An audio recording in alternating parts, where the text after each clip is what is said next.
வணக்கம். செய்திகள் வாசிப்பது உங்கள் அஸ்வின். இன்றைய தலைப்புச் செய்திகள். சிலிண்டர் தூக்கியதால் வாலிபர் உயிர் ஊசல். மீண்டும் ஒரு பூத்தொட்டி உடைத்தார் சித்தப்பா. திருச்சியில் பயங்கரம், மக்கள் பீதி. இனி விரிவான செய்திகள். ஆலந்தூரில் வசித்து வரும் பிரபல மாணவன் ஒருவன் உடற்பயிற்சி என்ற பெயரில் ஒரே நேரத்தில் 20 சிலிண்டரை தூக்கினார். அவர் உடலுக்கு மிகுந்த காயம் ஏற்பட்டது. இருந்தாலும் அதிர்ஷ்டத்துடன் அவர் சிறு காயங்களுடன் உயிர் தப்பினார். அதே ஏரியாவில் வசித்து வரும் இன்னொரு நபர் தன் முகம் கண்ணாடியில் சரியாக தெரியவில்லை என்ற ஒரே காரணத்தால் மிகுந்த கோபம் கொண்டு ஊரில் இருக்கும் அனைத்து பூத்தொட்டிகளையும் உடைத்து தள்ளினார். திருச்சியில் பயங்கரம். திருச்சியில் வாழும் பிரபல தொழிலதிபர் ஒருவர் தன் தெருவில் உள்ள அனைத்து நாய்களையும் கடத்தினார். குறிப்பாக லேப்ரடார்கள், டால்மேஷியன்கள், அல்சேஷன்கள். இதை கடத்தி அவர் ஒரு மறைவான இடத்தில் ஒளிந்து கொண்டார். இதை அறிந்த பொதுமக்கள் மிகவும் பீதி அடைந்தனர். தகவல் அறிந்த போலீசார் திருச்சி டெரரை வலை வீசி தேடுகின்றனர்.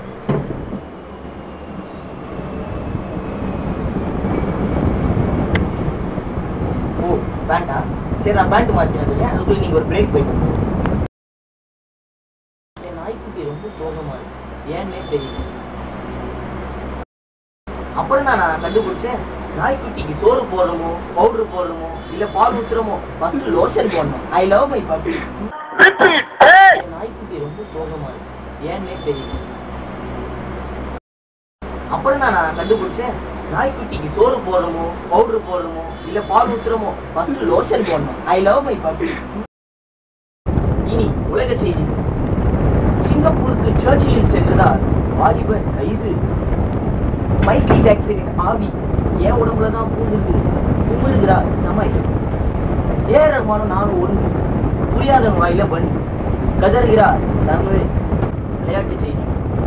உசேன் போல்ட் குடிக்காம ஓடினான்னா என் ஸ்டீஃபன் அவன் அமிச்சோம் என கூறுகிறார் ஏஸ்வின்.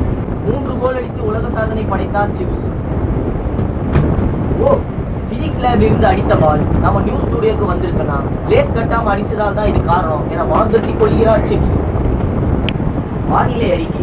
இன்று சென்னையில் வானிலை மிகவும் மோசமாக இருந்தது. இதனால் சென்னையில் எந்த பிளைட்டுகளும் இயங்கவில்லை. ஆச்சரியமடைந்த பயணிகள் அனைவரும் பிளைட்டின் முன் சென்று ஆர்ப்பாட்டம் செய்தனர். செய்தி அறிந்தவுடன் பர்ஜ் IAS அவர்கள் ஓட்டி வந்து கூட்டத்தை கலைச்சார். இன்று மாங்காட்டில் வானிலை மிகவும் மோசமாக இருந்தது. இதனால் அவர் இந்த ஸ்கூலில் விடுமுறை ஏற்பட்டது என கூறுகிறார் ஸ்கூல் பிரின்சிபல் பால். இத்துடன் செய்திகள் முடிவடைகிறது. மீண்டும் செய்திகள் நாளை நள்ளிரவு 12 மணிக்கு. ஏசியா தொலைக்காட்சியை பார்க்கவும். நன்றி.